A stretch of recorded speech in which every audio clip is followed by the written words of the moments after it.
RSS প্রভাবিত অধ্যাপকদের সংগঠন অখিল ভারতীয় রাষ্ট্রীয় শৈক্ষিক মহাসংঘ তারা চিঠি দিয়েছেন আচার্য এবং উচ্চশিক্ষা দফতরকে।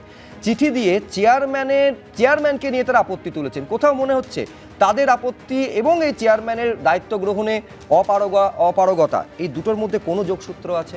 নিশ্চয়ই যোগসূত্র আছে। তার কারণ পুরোটাই তো প্রভাবের ওপরে সব কিছু চলছে। তার কারণ আমরা তো আশ্চর্য না হয়ে যাই যে যাদবপুর ইউনিভার্সিটির মাথায় স্বয়ং এবিভিপির নেত্রী সর্বরীদিনা বসে পড়েন, যা চলছে। এবং সবথেকে বড় কথা হচ্ছে যে এই যে আরএসএস পন্থী যারা শিক্ষকরা রয়েছেন তারাও একটা চিঠি পাঠাচ্ছেন। একদিকে যিনি দায়িত্বে থাকার কথা তিনি ইমেল করে জানাচ্ছেন না।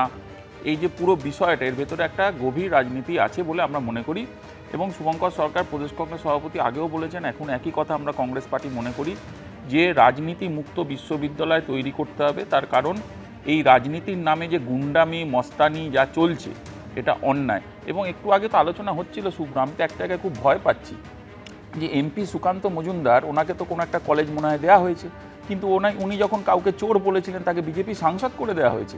তাই তুমি যে পয়েন্টটা রেস করছিলে তোমার বক্তব্যতে যে এই রকম মনোজিতের পেছনে আর একটা বড় মনোজিৎ আছে কিনা, এইটা এখন আমাদের দেখতে হবে কিনা। আশঙ্কা তো খুব পরিষ্কার যে হতেই পারে।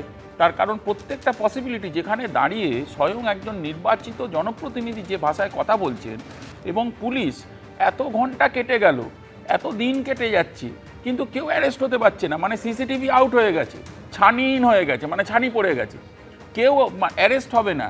তাহলে যারা এই কাণ্ডগুলো ঘটাচ্ছেন এবং বিশ্ববিদ্যালয় সেন্টার অফ এক্সিলেন্স, আমরা আগে বারবার করে বলছি, আমরা গর্বের সাথে বলি যাদবপুর একটা সেন্টার অফ এক্সিলেন্স, সেখানে যদি বিজেপির নেতারা ভোট ডিক্লেয়ার করুক, আমরা বলছি ছাত্র নির্বাচন ডিক্লেয়ার, তৃণমূল তো শেষ করে দিয়েছে, আমরা জানি, ছাত্র ভোট না করিয়ে পুরো ছাত্র রাজনীতি কেন রাজনীতির পরিমণ্ডলটা নষ্ট করে দিয়েছে।